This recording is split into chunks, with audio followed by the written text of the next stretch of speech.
বেগুনের টক ঝাল মিষ্টি আচার বানাবো আজকে। তো নমস্কার বন্ধুরা, সবাইকে আবারও ওয়েলকাম আমার ছোট্ট একটি ভিডিওতে। তার জন্য আগে কিন্তু বেগুন নিতে হবে। বেগুনটা ভেজে নিচ্ছি আমি। বেগুন ভাজা যেভাবে করে সেভাবে একটু লাল লাল করে ভাজতে হবে। আর লাগছে পেঁয়াজ কুচি, বেশি করে রসুন কুচি, কাঁচামরিচ আর মাস্ট তেঁতুল। তেঁতুল ছাড়া কি টক হয় বলেন? তেঁতুল তো অবশ্যই করে লাগতে হবে। আর আমি পরিমাণ মতো তেঁতুল নিয়ে নিলাম, আমার যতটুকু লাগবে, যেহেতু বেগুনটা কম ছিল।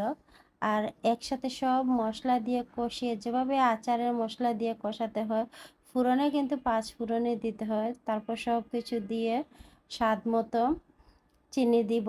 চিনি দেওয়ার পরে যে তেঁতুলগুলা পানিতে ভিজিয়ে রেখেছিলাম ওগুলা কচলিয়ে তারপর দিয়ে দিব।